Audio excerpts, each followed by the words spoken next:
We go.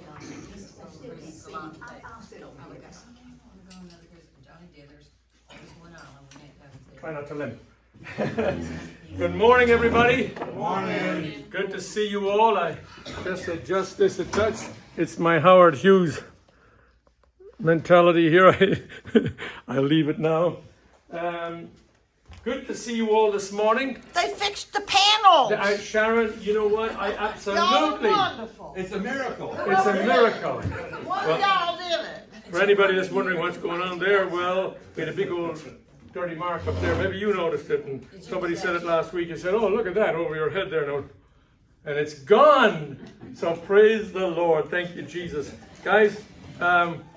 Here we are, going on through the Bible, trying to know Him more. Before we get going today, for a little bit of fun, there was a Presbyterian minister back in Northern Ireland.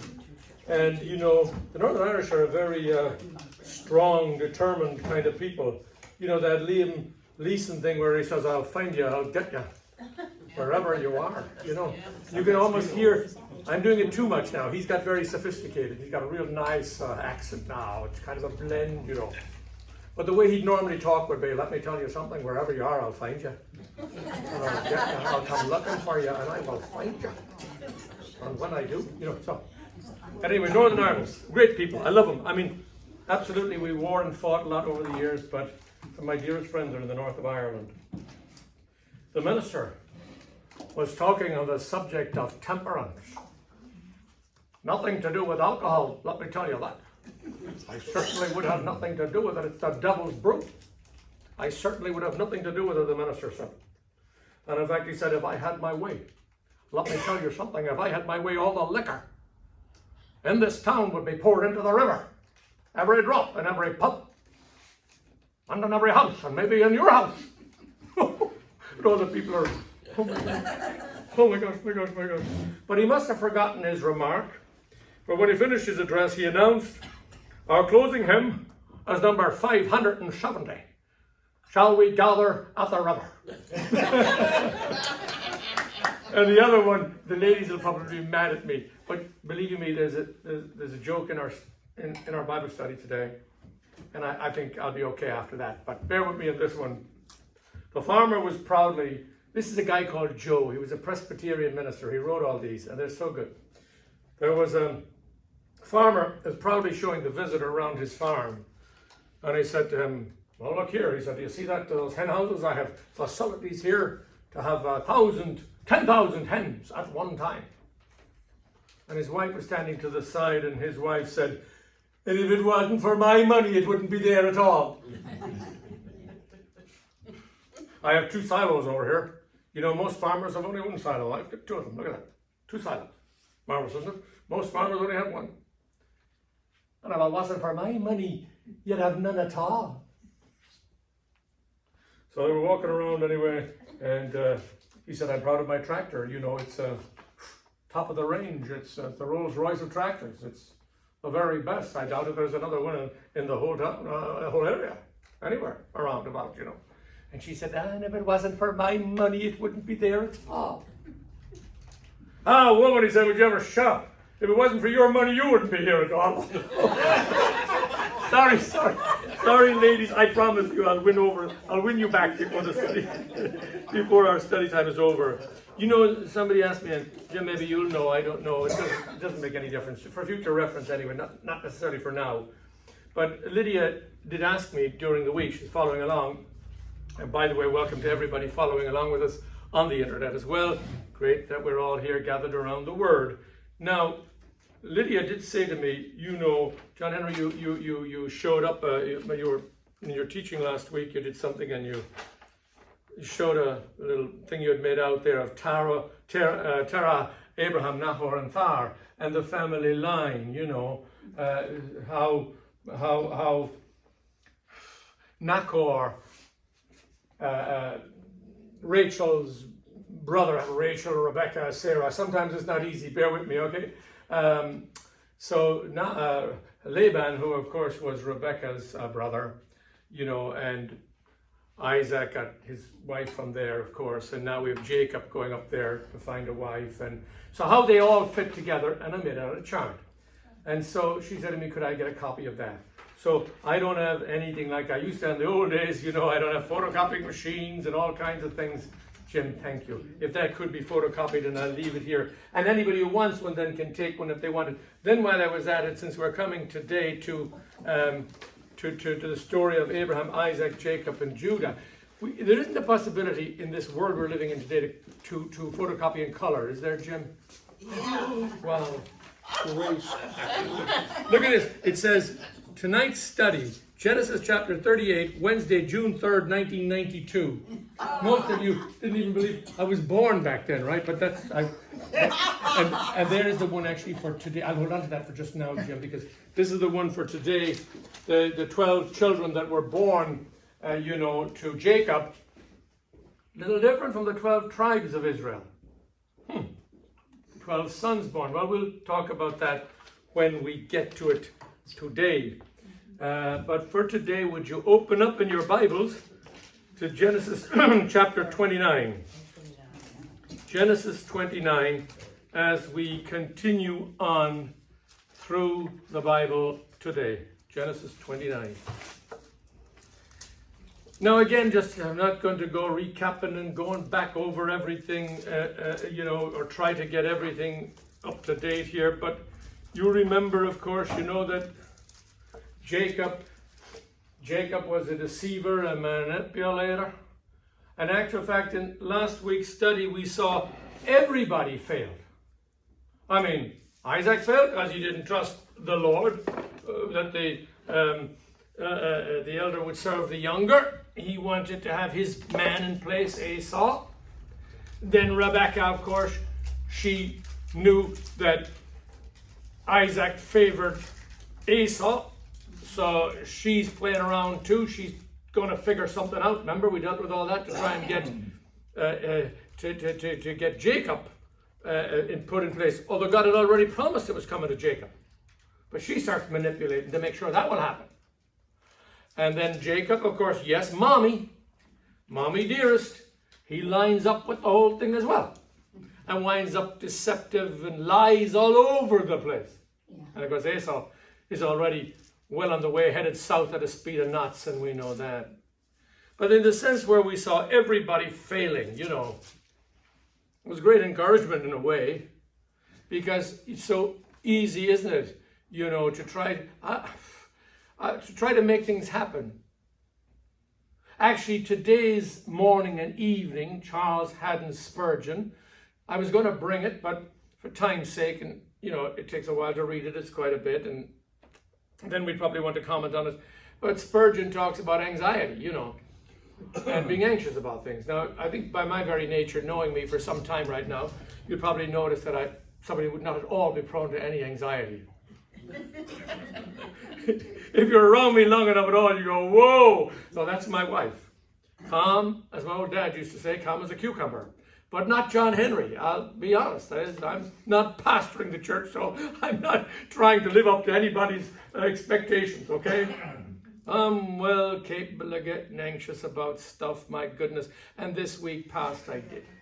It was something, and Hillary was saying, oh, for heaven's sake, it'll be okay, it'll work out fine. This, and I was going, how can no, it won't? And oh my gosh, what are we going to do?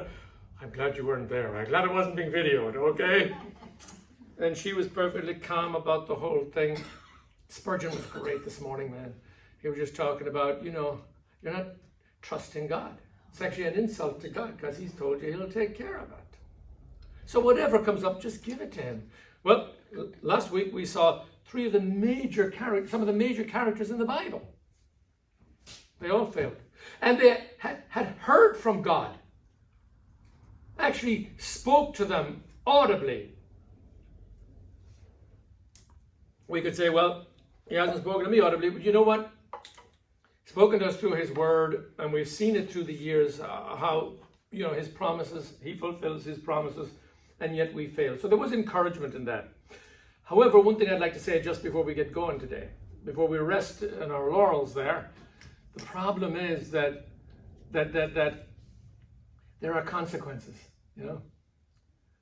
So if I decide blatantly and deliberately, well, I know God, but I have this bit of a weakness, and I do get anxious, and I do this, and I do that, and I do the other thing, and I know you forgive me, and thank you for forgiving me. That's marvelous and all very well, fine and dandy, but just know there are consequences, when we walk contrary to what he's telling us what to do. What do you much here? What's going to pound on me now because I got anxious last week? Oh, John Henry, that sounds tough. No, I do not. And I think if we think like that, we don't understand God at all. But I think what's going to happen is I'm going to be outside of the place of his blessing. And I miss out. And so some of us now, by the way, quickly qualifying, some people are more prone, and even more than I am, to anxiety and worry. It can even be depression or fear. Listen, God isn't condemning anybody. We're all judged on what we've been given. The measure of faith each one of us has been given. And so, wherever we're at anyway, trusting him. I've deliberated too long. These guys last week didn't, and I love it. A person said once, if you want to make note of this, life isn't easy. Life isn't easy. Warren Wiersbe said, my old pal Warren, what life does to us depends a great deal on what life finds in us. And you reflect on that, it's very thoughtful. And in actual fact, the way we're behaving, the way we're carrying on. All these people are carrying on, they're going nuts here. Now Jacob is running away. His brother wants to kill him. His mother that he loved so much, he ain't never going to see her again. Goodbye to his mother. And his lying, his deception, everything he got last week, we saw that to a place called Luz, now Bethel, because Bethel means house of God. And he met with God there. How did he meet with God there? Remember, the ladder going up and down to heaven. And the Father speaking from the top. And 1 Timothy 2:5 tells us that Jesus is the access, like that Job was looking for. I need a mediator. There's one mediator, Jesus Christ. The ladder between the Father and us on the earth. And the angels were ascending and descending upon that ladder. And he lay down on a rock for a pillow. And he dreamt that night, and that's what he saw in his dream. The Father at the top. Jesus, the way to God, on the middle, and then he was on the earth. And if you like, this is the born-again experience in the Old Testament, because this is the coming into an encounter with God that we've had, that many listening have had. And so here he is. He's come into that wonderful place. Now, this is encouraging for us again at the beginning this morning. You know why? Because we've had an encounter with God, but like I said to you a few minutes ago, sister, brother, I can be as anxious as anyone. I can get upset and get angry. I can get lustful, maybe not as much as I was when I was a younger man, thank you, Lord. But I mean, there are those things there. Someone once said, and I love it, I'm dead to sin. I'm a Christian. But sin isn't dead to me. Hovers around me 24 hours a day saying, come this way, in little ways and big ways. So anyway, the consequences that he will face now when he moves on from Bethel and he gets, of course, to Haran, to the place of his relatives, when he gets there, and everything, he's going to encounter Laban, his uncle. Now, if we thought in our story thus far that Jacob was a crafty, manipulating kind of a fella, well, we've already learned about Jacob, the whole story of Isaac. Jacob is a clever, cunning, shrewd, manipulating kind of individual. And isn't it true, brothers and sisters, in our world today, there's a lot of credit often given to that. Oh, he's shrewd, that guy. Shrewd businessman. He's rough, he's thorough, he's ruthless. And, well, I mean, Jacob was that kind of a guy, and now we find that his uncle Laban, would leave him in the shade. So as we open up, chapter 29 today, Jacob running from Esau, because Esau says when our dad dies, I'm going to kill him. Rebecca hears it, tells him, and he hightails it out of there. They tell him, go up north and get a wife. We don't want you getting caught with the pagan women down here like your brother Esau. So they send him off, and he goes on. So Jacob went on his journey, and he came to the land of the people of the east. And he looked and saw a well in the field. And behold, there were 3 flocks of sheep lying by it, and for out of the well they watered the flocks. A large stone was on the well's mouth. Now all the flocks would be gathered there, and they would roll the stone from the well's mouth where the sheep were, and they would put the stone back in its place on the well's mouth after the sheep were watered. And Jacob said to them, the stones rolled over the well, right where they'd water the sheep, and all these people are out there. And Jacob said to them, my brethren, where are you from? They said, we're from Haran. He said to them, do you know Laban, the son of Nahor? Rebekah's. The Rebekah, you have the Rebekah connection. I gave you the chart there. Jim has it. I can't show it to you, but again, his relatives. My brother, where are you from? We're from Haran. And he said, do you know Laban, the son of Nahor? And they said, we know him. So he said to them, is he almost like an Irishman responding? Maybe it's the South too, but people are very cautious, you know.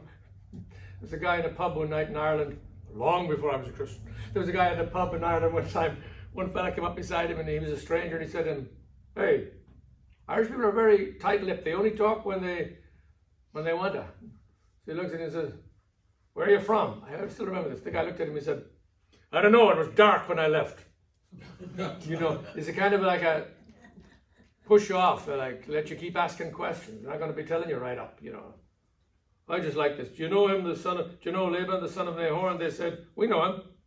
I love that. So he said to them, is he well? And they said, he's well. And look, his daughter Rachel is coming with the sheep. And then he said, look, it's high day, and it's not time for the cattle to be gathered together. Water the sheep and go and feed them. Kind of a go-getter kind of a guy. He said, what are you doing hanging about here? Water the sheep, you know.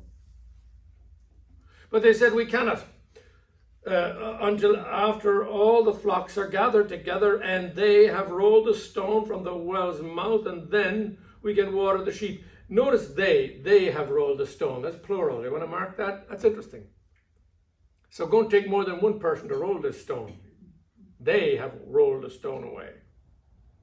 Now while he was still speaking with them, Rachel came with her father's sheep, for she was a shepherdess.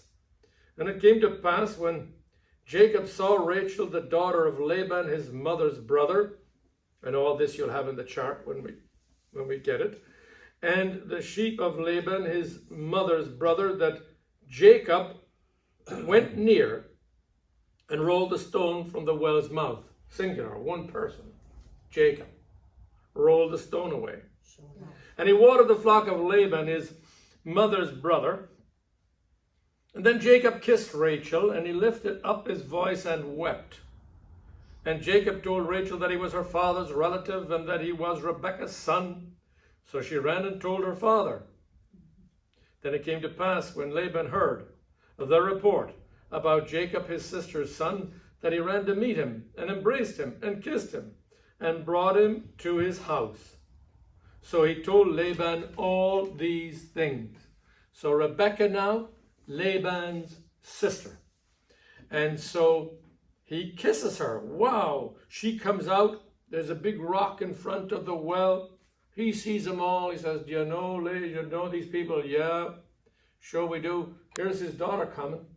All right. She comes along, and then he's looking around. He says, are you going to water the sheep or what? And, oh, well, we need everybody to be gathered, and they will move it. Remember I told you, they, and then, but look what happens. He steps in, and he moves the rock all on his own. I wonder, is it because he knows that Rachel is watching? Yes. It's amazing what a guy will do if he wants to impress the fair lady. Absolutely. So he takes on this great strength. He goes in, and maybe, I don't want to get in trouble in heaven, but maybe he's showing off a little bit. Look at me. Look what I can do. And he moves the stone away all by himself. And Laban said to him, surely you are this trickster Laban, surely you are my bone and my flesh. And he stayed there with Laban for 1 month. And so now if you like, here he is. Laban sees that he has eyes for Rachel for sure. There's no doubt about that. He notices it. And he noticed that, of course, when Jacob kissed her, she didn't pull away, proving she had eyes for Jacob. And so, at any rate, he's hanging about for a month. I wonder, was he kind of happy now with this kind of room and board and everything paid for? And he's away from all the troubles back home, having a nice old time. But anyway, verse 15. Well, the next morning at breakfast, oh no, sorry.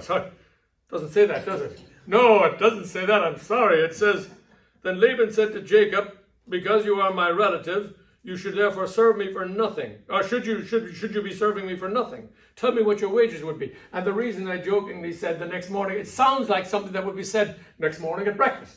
Well, I was thinking this morning before you go out to work, Jake, I was thinking maybe you shouldn't, what are your wages? You shouldn't be having to serve me for nothing. Kind of the sort of thing I'd imagine anyway, my own imagination, at breakfast time or beginning the day. And so, at any rate, what is Laban doing?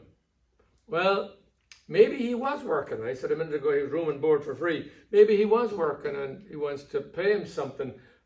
But be no doubt about it, Laban has a plan in this. And Laban, you see, had two daughters. Look at verse 16. Laban had two daughters. The name of the elder was Leah, and the name of the younger was Rachel. And so now we're introduced to Leah. We've heard about Rachel up to now. Now we're introduced to Leah. And Uncle Laban has been watching very carefully, and he sees that, Jacob really likes Rachel. His eyes are on her all the time. And you can probably see why in verse 17, because it says Leah's eyes were delicate, but Rachel was beautiful of form and appearance. Now, there have been several commentators through the years. If you read the commentators, you'll find some who say Rachel was drop dead gorgeous. Actual fact, ladies, we call it in Ireland, if somebody's beautiful like you ladies, we say, oh, she's smashing. Or drop dead gorgeous, or here, absolutely beautiful. And so she was, you see, Rachel. But it says, Leah's eyes were delicate. So some commentators say, Rachel was beautiful and Leah, she wasn't good looking at all. Well, I tell you what, I think we'd want to be very careful with that sort of thing, because when we get to heaven, we might meet Leah saying, excuse me? What did you say about me in the Edinburgh Beach Baptist Fellowship Hall? That I wasn't beautiful? Wow, imagine meeting a woman and she's saying that to you. Whoa, I want to be careful when I get to heaven. It doesn't say she was ugly. It doesn't say she wasn't beautiful. It says that her eyes were delicate. So obviously, I take it, I hope it'll be okay when I get there, that Rachel was a stunner, and that Leah, I'm sure, was nice looking too, but Rachel obviously had the edge here, and Jacob loved Rachel, verse 8, and so he said, I will serve you 7 years for Rachel, your younger daughter. Laban has him. 7 years of hard work. And then he can have now, he's not going to get her at the end of the 7 years. When I first ever read the Bible years and years ago, 40 years ago, I was thinking, wow, that's a tough deal. And he had to wait 7 years. Hope she wouldn't have any accidents or get older looking or not be as good looking. Or 7 years is a long time. A lot can happen in 7 years. I was really concerned for him. I thought, that's pretty tough. And you have to wait 7 years. Imagine looking at her for 7 years, going, waiting to be with her. Well, I won't deliberate at any great length on that, but I found it interesting. He didn't have to. He had to work for 7 years. It's kind of a way of the dowry thing, See, back in that day, a woman could not divorce her husband, but the husband could walk out the door on her for any old thing. Didn't like the way she was doing the eggs. Gone. But she couldn't exit stage left at all. But he could dump her overnight, no problema. That's the way it was in the culture of that time. And so what happened was the dad or the older brother or the dad in this case, would keep money for her as a dowry should that ever happen to her. So it was kind of, I suppose it was, if you like, alimony in advance or of a kind. You know, yeah, could be considered that if she was left on her own, there'd be money. So at any rate, he works really hard. Doesn't care how long he has to work anyway. He has her now, but he has to work for 7 years. And Laban said, is it better that I give her to you than I should give her to another man? So, okay, stay with me, deal. And they shake on it, I'm sure, or whatever they did in those days. Bargain is accepted. Jacob served 7 years, verse 20, for Rachel. And they seemed only a few days to him because of his love for her. What a great love story this is. These are great stories in the Old Testament. And the lady from she works for that, she used to work in Washington or in wherever, where is it again, that big place, the Smithsonian, was here last week and said she told me, which I was really blessed about, and said, I never really ever drew the connection between the Old and the New Testament till coming to this study. And she said, she was finding it, very beneficial that she could see the connection between the Old. And she said to me, and I just love it. I love these stories. It makes it all real. And then how it connects with the New Testament. I never thought about that. I'd never heard that. So I thought, wow, what a blessing, in that sense. So trust she's well. She's not with us today. First time for a while. So we pray that all is well with her. And with there's another lady, actually. She started coming to church here on Sundays now as well. She's a sweet lady. Oh, she's my brain. And she's been coming on, and her husband with her the last couple of Sundays, and I trust that she's well. But it blessed me when she said that, because I thought, well, this is great. These are great stories. This is something. Pam, thank you guys. Ellen and Sheila, thank you. I saw the P on your lips, and it did it for me. Thank you. If I ever go deaf, will you please help me out? I'm lip read you, Sheila and Ellen. Well, at any rate, stories are great. And so here now, the bargain is accepted, and he's going to be working for her.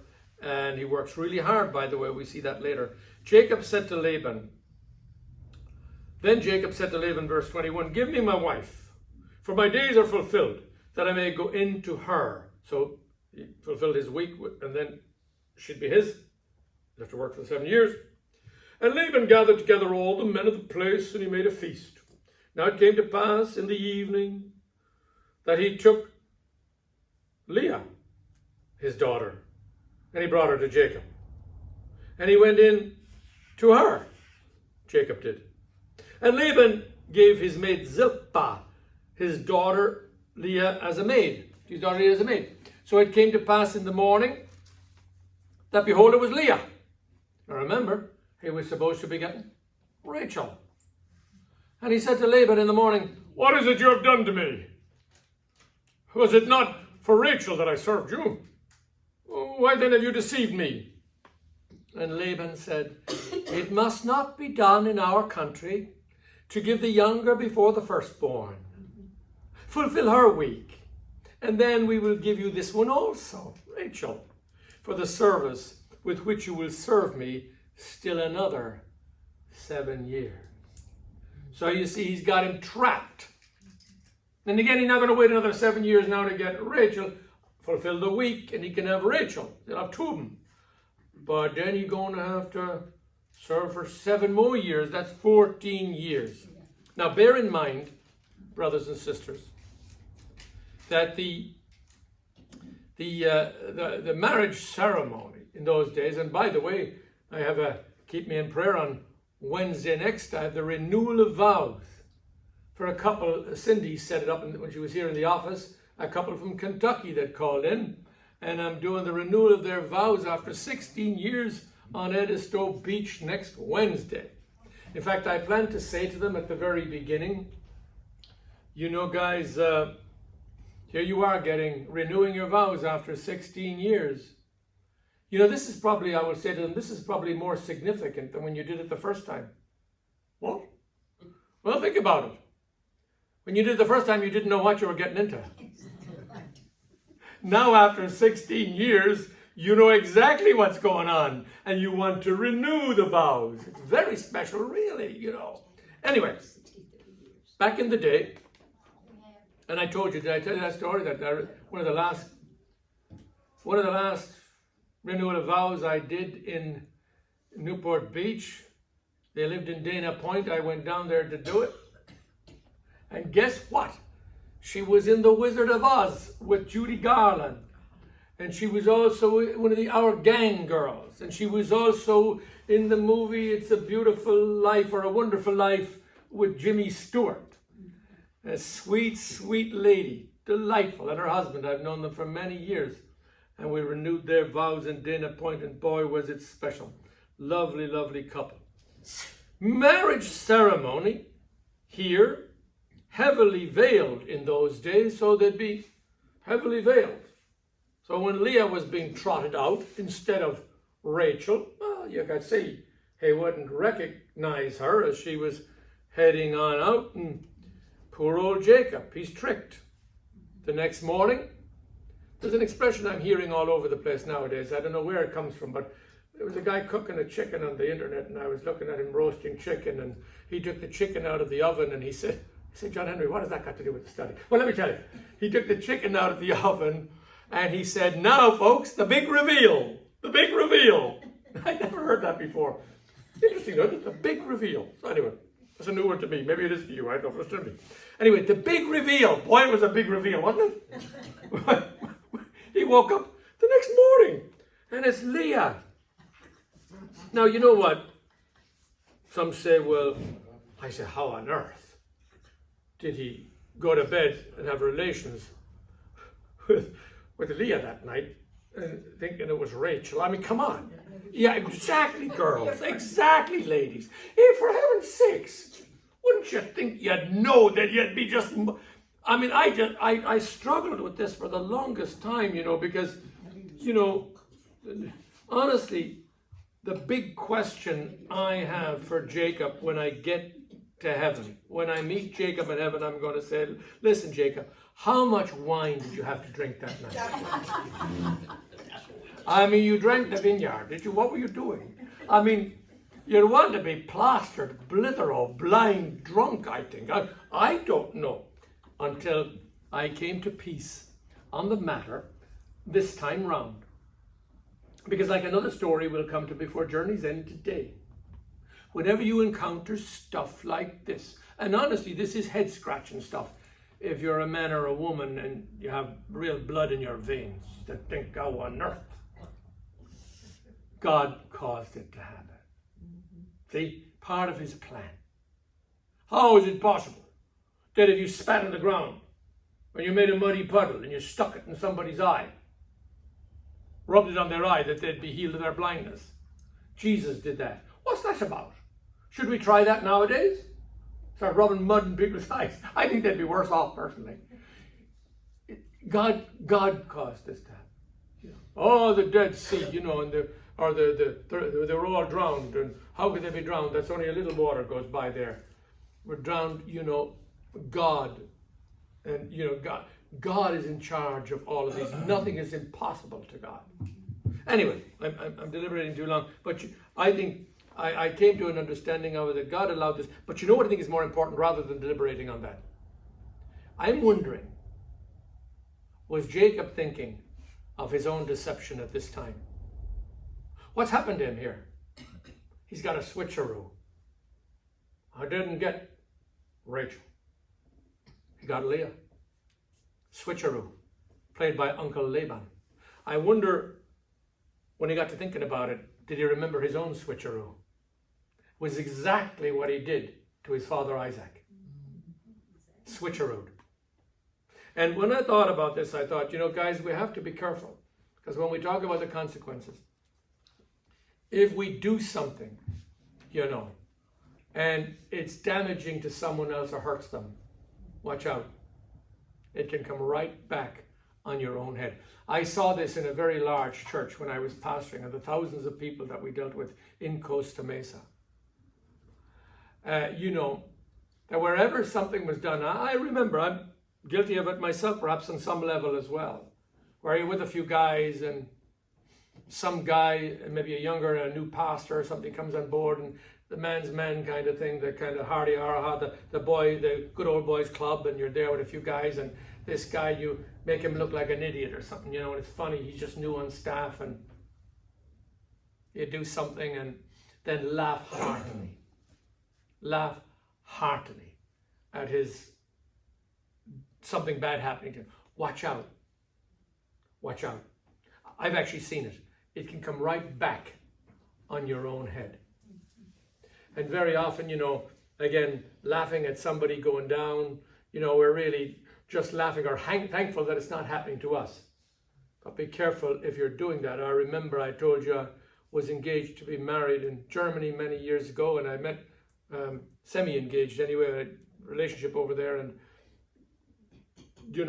grandfather had been in the SS and had been in concentration camp, all that doesn't even bear worth thinking about, but I met with him and talked with him quite a bit, and I remember him saying, I'm sure it was he said it to me, or else I read this and I've confused it with it, I'm not entirely sure, but it comes back to me in this form that he told me many things about, he was head of the Hitler Youth, so he spent 20 years in prison in Siberia, and so no, he wasn't the guy who was head of the Hitler Youth. That was an uncle of hers. This guy was SS man in Auschwitz and some of these concentration camps. And so he said to me, it wasn't him. It was actually the other fellow who was in the Hitler Youth. He said to me that on meeting with Hitler, he once asked him. I asked him, did Hitler ever laugh? He always looked so serious in all those pictures. Did he ever laugh? Or smile and really laugh? And he said, oh yeah. At other people's demise, or when other people failed. He loved to laugh. If somebody went out hunting and was gored during the hunting process, he would laugh heartily. So I just thought to myself, we got to be careful. I'm going off here. I shouldn't have. But maybe it's a word for somebody. Maybe it's a word for all of us or somebody listening. Be careful when you start to tear somebody else down or to mock them or jeer them or belittle them or make little of them. Because let me tell you, what this story is telling us is what I learned in America. Not back in Germany or in Europe or in Ireland. What I've learned in America is this one. The chickens come home to roost. Ain't that the truth?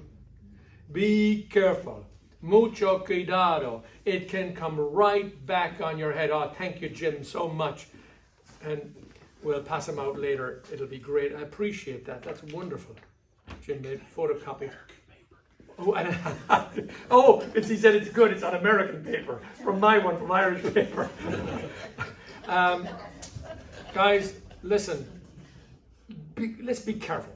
Be not deceived. God isn't mocked. For whatever a man soweth, so shall he also reap. In fact, back to World War II again, Churchill said, about the Nazi Hun and about Hitler. Churchill said, near the end of the war, when Berlin was being bombed, Churchill said, he has sown the wind, now he reaps the whirlwind.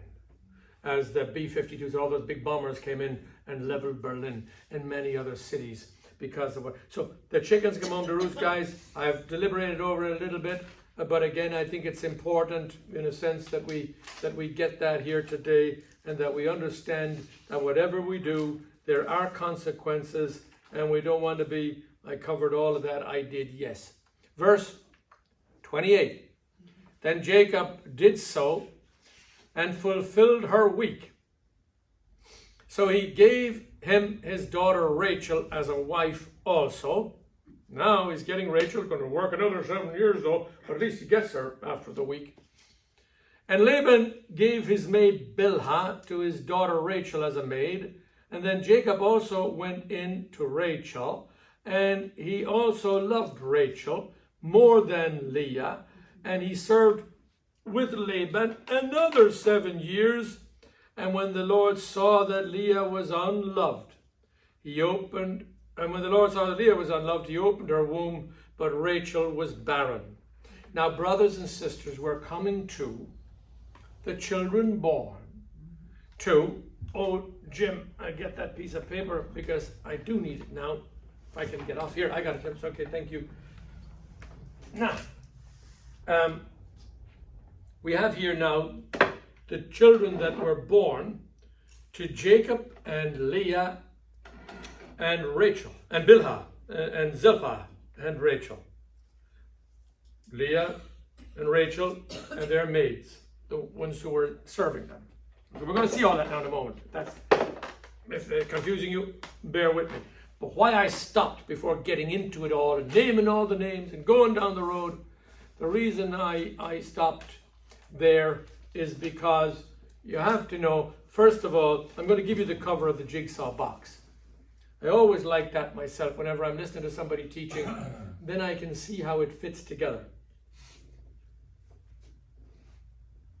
So, we are going to come across the rest of this chapter and a little bit into the next. The children born to Jacob, with Leah, with Rachel, and their handmaids. They are going to comprise, are they not, of the 12 children. And really, yes, of the 12 tribes, but there is a little bitty bit of a difference I want to tell you about so that you won't be confused. And really, again, like our study here, then if you want to go and delve deeper, you can, and research this more and more out to the nth degree or wherever. But first of all, Jacob and Leah together have 4 sons: Reuben, Simeon, Levi, and Judah. And maybe at some stage, Jim, not today, it's not necessary, we're in it now, I'll stick these little post-it stickers on a piece of paper, and we could photocopy them as well, rather than I have to make out another chart, and you'll see clearly here. This helps. I think this helps. Jacob and Leah had Reuben, Simeon, Levi, and Judah.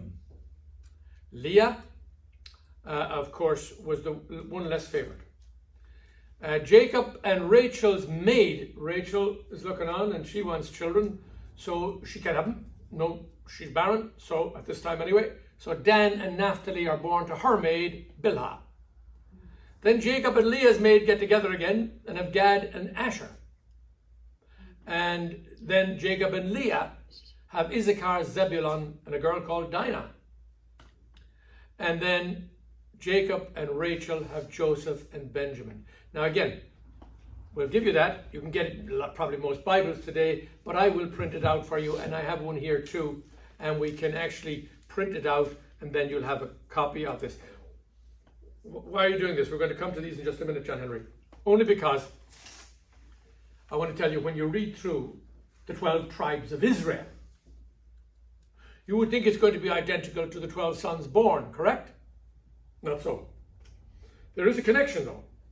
12 tribes of Israel, are you ready? And some of these names, you see these names we've dealt with. Judah, Reuben, Simeon, Levi, Zebulun, Issachar, Dan, Asher, Naphtali, Benjamin, Ephraim, and Manasseh. Huh? ¿Qué pasa? Where's Joseph? In the Bible, Joseph is not mentioned as a tribe. Joseph had 2 sons, Ephraim and Manasseh, and they are considered as one. But they were from the house of Joseph. So Joseph's involvement in the 12 tribes of Israel is there, but he's not listed as one. So when you read it through and you read Judah, Reuben, Simeon, Levi, Zebulun, Issachar, Dan, Asher, Naphtali, Benjamin, Ephraim, and Manasseh, where's Joseph? And hold on a second.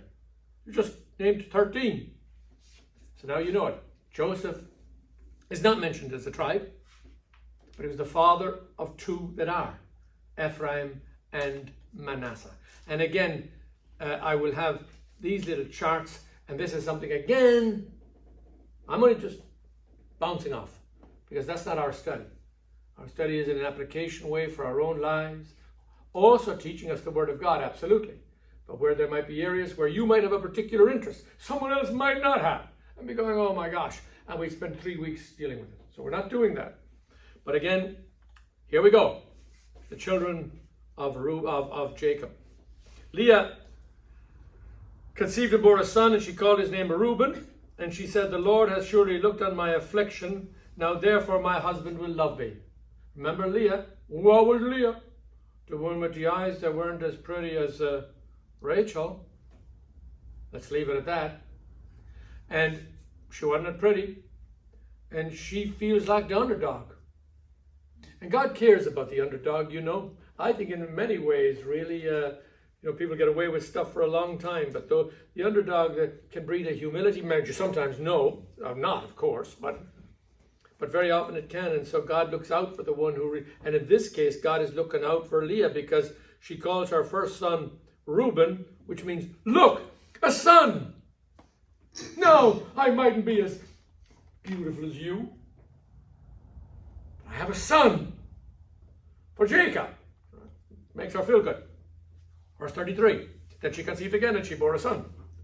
Because the Lord has heard that I am unloved. He has therefore given me a son also. And she called his name Simeon. The Lord has heard. So in other words, the Lord, and again a little word for us, the application. Whatever you're going through, and if it's rough, not smooth going, God sees, God knows, He's going to look after you. Like we said at the beginning when I quoted Spurgeon's Morning and Evening today. Trust Him, leave it to Him. He's going to take care of it. So verse 34, then she conceived again. We're going through the sons now. And bore a son and said, this is Leah again. She's having a bunch of kids here. Now, this time my husband will become attached to me because I have borne him 3 sons. Therefore his name will be called Levi, which means joined or attached. So Leah, who felt like the underdog, she feels now he'll be attached to me because I have given him another son. And then she conceived again and bore a son and said, now will I praise the Lord. Therefore she called his name Judah, and she stopped bearing. So Judah means praise. Now I will praise. She has all these sons. I mean, it's 5, is it? I mean, sons, she has them all there. And so she says, wow, now I will praise 4 of them. Now I will praise the Lord. And again, she's feeling really good about all this because she's having all the kids. Rachel's not a good-looking one. However, even though she's having all these kids to Jacob, he still loved Rachel the most.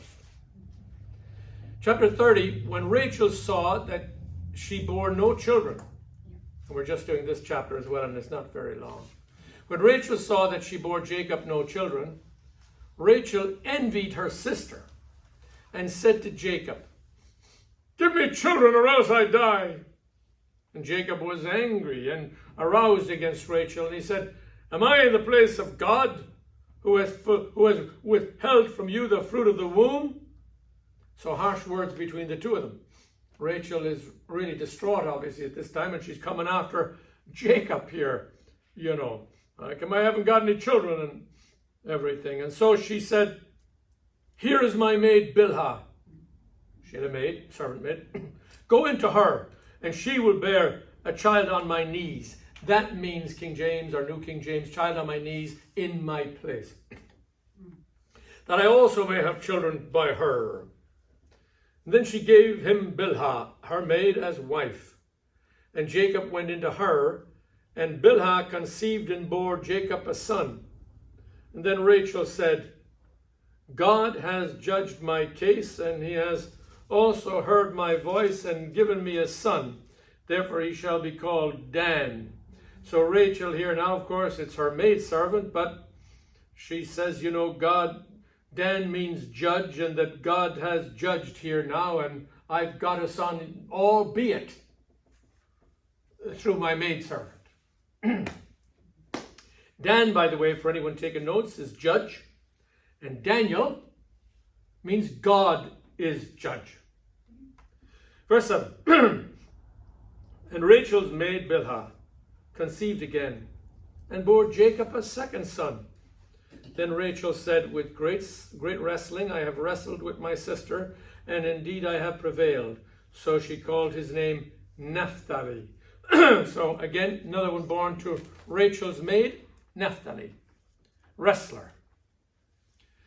When Leah saw that she had stopped bearing, she took Zilpah, her maid, and gave her to Jacob. Now, Leah's not having any kids, so she calls on her maid and gave her to Jacob as wife. And Leah's maid Zilpah bore Jacob a son. And then Leah said, a troop comes. Some say this is an unfortunate translation. I found one other guy said that it means Zilpah, what's his name here, means a troop comes. That Gad was his name. Gad means a troop comes, but the other guy said, no, it means what good fortune. Take your pick. Again, we don't know for sure. Bible doesn't tell us. Verse 12. Leah's maid Zilpah bore Jacob a second son. Then Leah said, I am happy, for the daughters will call me blessed. So she called his name Asher, happy. Asher, another son. Now Reuben went now. So we got a bunch of kids there. Now, by the way, one commentator said, I never thought about this till this time round. I always thought about this happening, this happening, this happening. All these things could have been happening simultaneously, you know. It doesn't mean that she had to finish bearing and then it became her turn and her turn. This could all be intermixed. We don't know. It doesn't tell us. But I think that sounds more reasonable. Now, verse 14 is very interesting. Reuben, the firstborn of Leah. Remember? Firstborn of all his boys. Reuben. Reuben went in the days of the wheat harvest, and he found mandrakes in the field. And he brought them to his mother Leah. And then Rachel said to Leah, please give me some of your son's mandrakes. So Reuben was out in the fields, and he found mandrakes. And he brought them to his mother Leah. And Rachel said, please, can I have some of your mother's mandrakes? Now, Reuben is the oldest son, and he found mandrakes. Now, what are mandrakes? Okay. Mandrakes, mandrakes are little orange-colored fruit, okay? And they grow on bushes. And they are thought to have, yes, aphrodisiac powers. In other words, they're also thought to, have fertility powers or aphrodisiac powers. They are also called love apples. Now, let me explain to you in detail how love apples work. You've got to be kidding me. I'm waiting for the reaction. John Henry, whoa! You're in a Baptist church, behave yourself. Sorry, please don't tell Brother Thad. Guys, what the heck is going on here with these mandrakes? I haven't the faintest idea. I haven't the clue. And neither do you, and I don't think anybody does, whether they had aphrodisiac powers or not. But anyway, it seems to work. It seems to be working in the culture of that day. So I don't know. You'll have to. That's another one. I will ask you to take up in your own time and to develop further the whole idea of the love apples business and how all that works. I don't think that's suitable conversation for right now. But the interesting thing here is, look what happens, verse 15. Rachel says, is it a small matter to Leah that you have taken away my husband? Would you take away also my son's would you take away my son's mandrakes also? These mandrakes are a big deal. And Rachel said, therefore, he will lie with you tonight for your son's mandrakes. In other words, I'll give them to you tonight if I can have some of those mandrakes. When Jacob came out of the field in the evening, Leah went out to meet him and said, you're mine tonight, baby. Oh, no, sorry. No, sorry. Give me. That's not there. No, don't write that down in your notes. But it kind of reads like that to me. I'm sorry. Forgive me, Lord. My little weakness. You must come in to me, for I have surely hired you with my son's mandrakes. And he lay with her that night. Very interesting, very interesting. Anyway, the only thing I think is interesting too here is that very problematic, isn't it? These two women fighting over him. Fighting over who's going to be with him tonight. But what I found even more interesting was that it didn't seem to bother Jacob at all. Thank you. He's not complaining at all. Thank you very much. It's fine and dandy. Whatever, as they say in America. God listened to Leah. And she conceived and, oh, I told you, it works. And she conceived and bore Jacob a fifth son. Leah said, God has given me my wages because I have given my maid to my husband. And she also called his name Issachar, which means God has rewarded me. Then Leah conceived again and bore Jacob a sixth son. And Leah said, God has endowed me with, the mandrakes are working well, God has endowed me with a good endowment. Now my husband will dwell with me, because I have borne him six sons. So she called his name Zebulun, place of honor. I mightn't have been as good looking as Rachel, but I've got a place of honor now. Six sons, look at that. How about that? Verse 21. Afterwards, oh, girls, are you ready? Fasten your seatbelts. Hold on. Afterwards, she bore a daughter. First little girlie we've seen. She bore a daughter, and she called her Dinah. Every one of us mark that one, Dinah, because there's going to be a very interesting story around Dinah coming up in a week or two. Were other daughters born? Is this the only girl that was born? A whole lot of them? We don't know. Presumably and most likely, many other daughters were born. Because we don't know. It doesn't tell us. But back then, though, ladies, I'm sorry about this, but you know it. And the good story ends well. Back in that time, in that culture, a little boy was going to have a baby. Very exciting. And they put out all the tables and all of the flowers and all the food brought in from everywhere for the big celebration for the baby to be born. Wonderful. Marvelous, isn't it? And so they're all getting ready. And if the baby was born, it was a boy. Boy, they had a whale of a time and a big celebration and lasted for days. Marvelous time. But if it turned out to be a girl, they just packed everything up and went home. I'm sorry, ladies, but it's true. But here's the good news. Because in the culture of that day, don't you know it? In the culture of today, in many cultures outside of Jesus Christ, ¿qué pasa? I'll tell you what happens. Women are still treated like that. Check out the Middle East and you see those women that are wearing veils to this day. And they have all kinds of rules and regulations that they are subjected to, and terrible things go on. And the good news, ladies, is today, although we're having a bit of fun with that at your expense, the good news is that Jesus Christ has told us, the Bible tells us there is no Greek or Jew, circumcised, uncircumcised, barbarian, Scythian, slave or free, but Christ is all and in all. There is no superior sex. There is no superior person or being or race.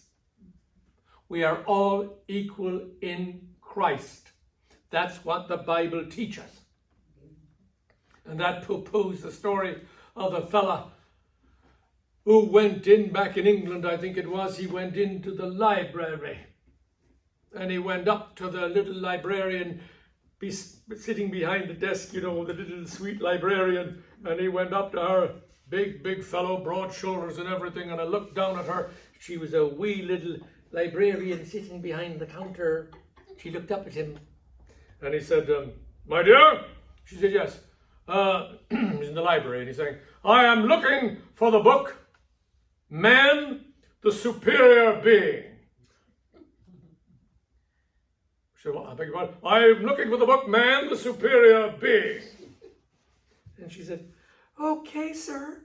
Well, you know, you're in luck because we do have one in stock. We do have it, yes. It's over there on the aisle marked fiction.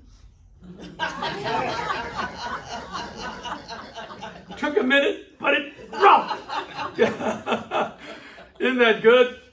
The child in Sunday school that's supposed to have said that God, when he made man, he said, gee, I could do better than that. And he made woman. I'm really in favor with the ladies. I told you I'd make up for that terrible story I told at the beginning. Anyway, interesting. Verse 22. Better move on here. God remembered Rachel. Ah, isn't that lovely? Hey, if there's any woman listening right now, or anybody even here, and you feel, oh, jeez, I feel I've been passed over or abandoned, or I don't know, you know, I feel like quitting or whatever. God remembered Rachel. Put your name in there. There's the application for you today. There's the word for you today. There's the word for someone today. God remembered. Boom. God hadn't forgotten you. God has not forgotten you. And that goes for us guys too. He remembers. He knows. He sees. And if you've got a bum deal, if you've got it rough lately, He going to take care of everything. He remembered Rachel. God listened to her and he opened her womb. And she conceived and bore a son and said, God has taken away my reproach. Isn't that beautiful? God has taken away my reproach. So she called his name Joseph and said, the Lord shall add to me another son. So the name Joseph is adding. And the adding will come to pass because Rachel will have one more son and his name will be Benjamin, and we will get to that later on. And it came to pass when Rachel had borne Joseph, and that Jacob said to Laban, now, Jacob says, been working for Laban now, a lot of years, and so he says to him, send me away. Must have fulfilled his 14 years at this time, I guess. Send me away that I may go to my own place and to my country, and give me my wives and my children for whom I have served you. And let me go, for you know my service which I have done for you. Now he's coming to Laban and he said, look, I've worked very hard. I've done everything you asked me to do. Let me go now. I want to go back to my family. Laban said to him, please stay. If I have found favor in your eyes, for I have learned from experience that the Lord has blessed me for your sake. And then he said, name your wages and I will give it. So Jacob said to him, you know how I have served you and your livestock has been with me. For what you had before I came was little, and it has increased to a great amount. The Lord has blessed you since my coming. And now, when shall I also provide for my own house? So Laban said, what shall I give you? And Jacob said, you shall not give me anything. If you will do this thing for me, I will again feed and keep your flocks. But if you will not do this thing for me, I will go on tending your flocks and watching over them. So, at any rate here, if you will do this thing for me, what does he want him to do? Here's what he wants him to do. Verse 32. Let me pass through all your flocks today, removing from there all the speckled and spotted sheep, and all the brown ones among the lambs, and the spotted and speckled among the goats. And these shall be my wages. So my righteousness will answer for me. So my righteousness, would you mark that? So my righteousness will answer for me in the time to come. When the subject of my wages comes before you, every one that is not speckled and spotted among the goats and among the lambs will be considered stolen if it's with me. And Laban said, oh, I'm sure, he said, whoa, okay, and that it were according to your word. Jolly good, Laban says, no problema. Why? Because you have to know that virtually all the sheep were white, and virtually all the goats were black. Only a few would be spotted and speckled. And so, great deal for Laban. And of course, you know, he's delighted with himself. No problem. You got a deal, buddy. No problem. But you know, what he does next shows again his character. Dastardly, terrible individual that Laban was. He decides to make it even better for himself. He thinks if he goes to the herd, he picks out a dozen out of hundreds. But Laban isn't happy with that. Greedy, selfish old guy. And he goes along, and what he does is, well, look at what he does. I better read it to you what he does. It makes matters even worse. Look at verse 35. So Laban, that day he removed the male goats that were speckled and spotted, and the female goats, few and all as they were, he removed them, and the female goats that were speckled and spotted, every one that had some white in it of the goats, and the ones that were speckled and spotted of the lambs, and the brown ones among the lambs, and he gave them into the hands of his sons. And then he put 3 days' journey between himself and Jacob fed the rest of Laban's flocks. Are you getting the picture? He calls his sons in and he says, hey guys, this guy's an idiot, you know. He wants the speckled and the spotted ones. All right, well listen, you're going to have nothing. You get those animals, get them out of the herd. We'll ship them away a couple of miles out of town. Get them away, far away, out of the herd, and he'll get nothing. Now, I'm telling you, I'm reading this, and I'm just seeing Laban. Can't you see him laughing with his cronies that night in the pub or whatever he's doing, gathered together with his buddies, and they're laughing. They're going, idiot, you get nothing. I'll get everything, rejoicing in his victory here with what he's done. Cheating, lying, swindling, and switching, and chickens come home to roost. Exactly what old Jacob had been doing. Anyway, let's see what happens. Un momento, por favor. That means one moment, if you please, in Irish. No, in Spanish. One moment, if you please, because he strikes back. Because remember, he is born again, right? Well, he has come into that place where he has, this relationship with God. There's no question about it. God has been at work in him. No question. I had a little piece of paper there. I was going to show you something. I don't know what I did with it, but it's gone. At any rate, it will suffice to say that he's been working on him. Okay? He's working on him. He has had, that's what the piece of paper said. He has had the connection with God. He met with him at Bethel. He had an encounter with God, the mediator, and everything. But when we get saved, thank you, Lord, when we get saved in three ways, if you like. What do you mean, John? They were saved by the one precious blood of Christ? Yes. But in three ways out from that, the one mediator, Jesus Christ, we're saved, justified. We're justified. We're made as just as if we never sinned, right with God, right? But we're also saved, help me, Lord, we're saved, sanctified. What does that mean, John Henry? Sanctification means set apart. That's a process that goes on from the time we're saved, sanctified, being set apart until we go home. And eventually, we are saved glorified when we're with him in glory. Saved justified, just as if I never sinned, right with God through Jesus Christ alone. Sanctified, being set apart each and every day as we go out to serve him by the power and working of the Holy Spirit in our lives. And saved, glorified within home with him in glory. He is being saved, sanctified, if you like, right now. He still ain't perfect. Like we said earlier, dead to sin, but sin ain't dead to me. I'm on the process of sanctification as I go through life. He strikes back with the same cleverness and shrewdness of manipulating and making things happen in his own right. Look at what he does. Jacob took for himself rods of green poplar and the almond, and bear with me as we read through this. If it's confusing to anyone listening here or to anybody out there, we'll come back over it and we'll comment briefly on it and you'll get the gist of it. There isn't some real deep understanding you have to get here, I promise you.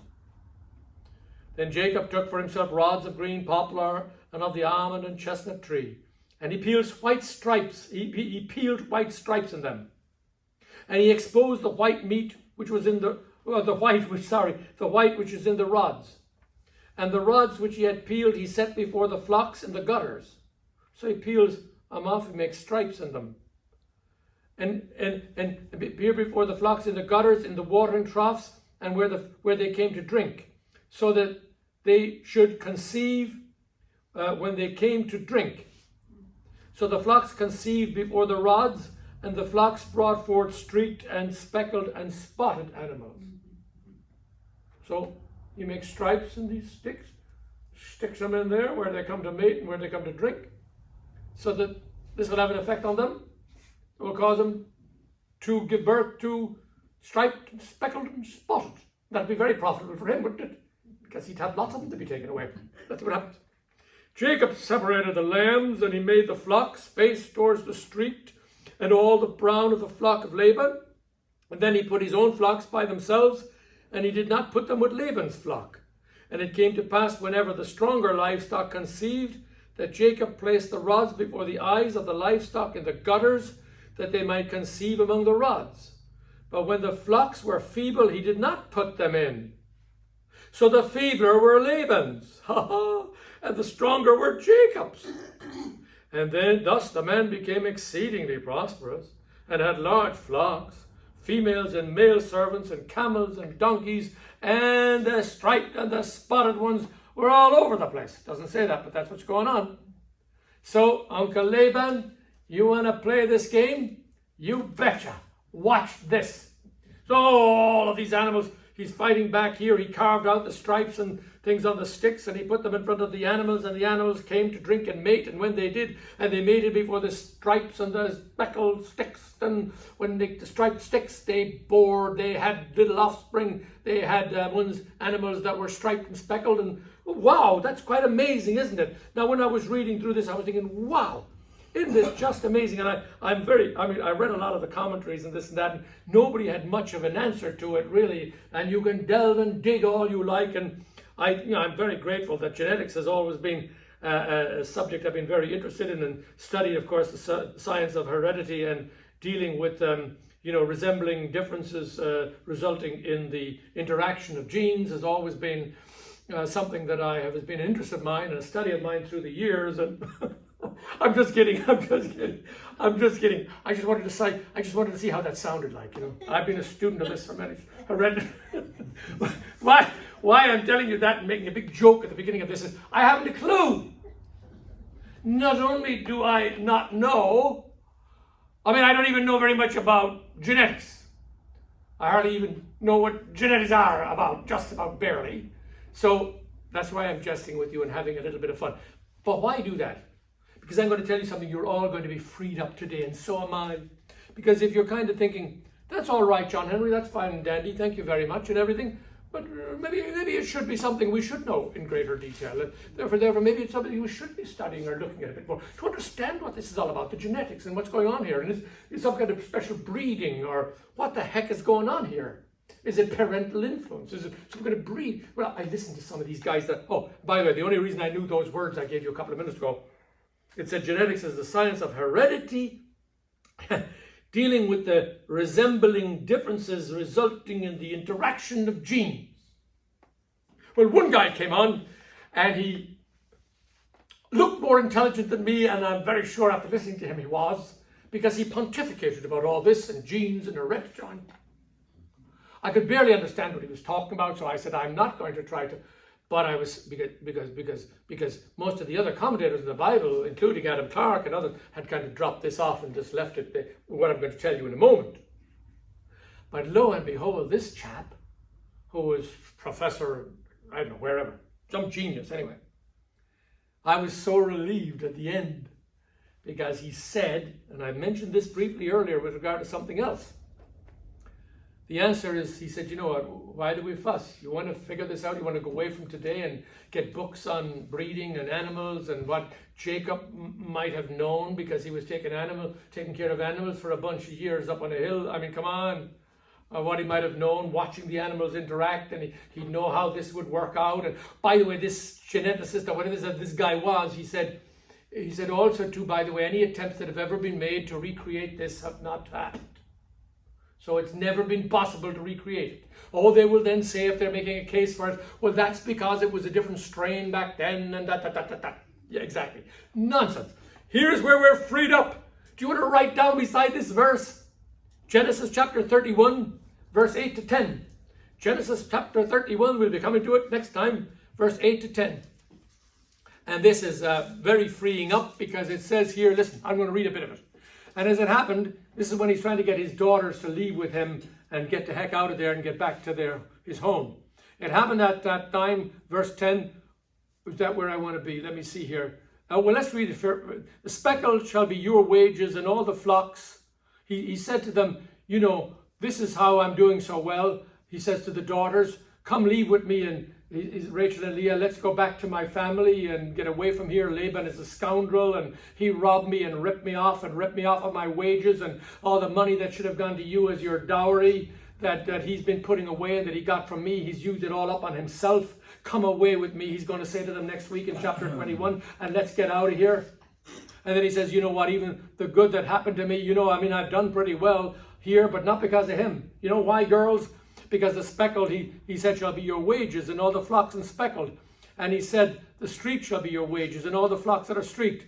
And it happened at the time when the flocks conceived, that I lifted my eyes and saw in a dream. And behold, the rams which leaped upon the flocks were streaked and speckled and grey spotted. And then the angel of God spoke to me in a dream, saying, Jacob. And I said, Here I am. And he said, Lift up your eyes now and see. All the rams which leap on the flocks are streaked and speckled and grey spotted, for I have seen all that Laban is doing to you. The intervention of God, like the muddy puddle and Jesus. How did it happen? How did this happen? How did that happen? And people, there are volumes written on this, trying to understand this stuff. And sometimes you might feel, well, maybe I'm not smart enough, so I can't get my head around that. God is in charge. Mark that well. Chapter 31. We've got to go on. Brothers and sisters, we're very close to the end. Verse 30. So now, write that down. It was the Lord gave him the victory. Write down beside what we've just been reading in chapter 30, in a dream. God spoke to him in a dream. That's how he knew what to do. God told him. Who worked it out? Genetics or what? No. God. G-O-D. Verse 30. The little you had before I came has increased greatly, and the Lord has blessed you wherever I've been. But now, when may I do something, in chapter 30, when may I do something for my own household? So he's saying here, look, God has really taken care of you, and now it's time for me to take care. Now, next week, I'm going to just give you the heads up on this. We're at the end. Next week in chapter 31, brothers and sisters, next week in chapter 31, he's going to call together Leah and Rachel and say to them, girls, come here. Your father has tricked me, cheated me, he's tricked you. He said, I'm asking you, would you like to return, come back with me, and we'll leave. He's not going to let me get out of here. Let's just leave. Huh? Will you come with me back to my family's home? And you're going to find next week they're going to say, listen, he's tricked us. He's been a liar and a swindler and a cheat. And we are willing to go with you and to go back. And so again here we're going to see that next week as we come to chapter 31. We will find that it's the story, don't miss it if you can, of Jacob leaving Laban. Now have you got it where we left off? We left off with, we're going to see he'll meet with the girls, and he meets them out in the field, by the way. He didn't went anywhere near Laban. He meets them away somewhere and he talks to them and he says, let's go back. He's cheated me. I can't even ask him to go because he's such a swindler. They said, he's cheated us too. We're willing to go with you. We're going to see that next week. But why I encourage you to come back next week is because if you're seeking God's guidance or God's direction for your life. Chapter 32, of course, is an amazing chapter. I don't know if we'll take it in next week or not. We will see. Chapter 32 is amazing and a wonderful chapter. Many, G. Campbell Morgan and others have spoken of one of the greatest chapters in the Bible. But chapter 31 has always interested me because to me it's a subject regarding God's guidance and direction. Do you need God's guidance and direction in your life? Come on, listening right now. We're going to see in our study next week 4 ways. I might reflect on some other ways as well from the entirety of the Bible. I might just do chapter 31 next week and do a little brief opening on God's guidance and direction leading into the 4 powerful examples for us. Because the great danger with God's guidance and direction in life is sometimes people will go with one thing. They will say, that if I hear a word from God, but a word from God alone without confirmation for others are the other things we look at next week. There's a series of things that happen that show us Jacob gets from God 4 different ways that you can look at. And I would say to you, don't ever make a move without at least the 4 of those being lined up. And you'll see that next week. But let's leave it till next week. But as I say, it's 2 very powerful chapters. I'll be swimming them I will be swimming in them all week long in preparation. I'm like the chef in the kitchen getting the dinner ready for the serving here on Friday morning.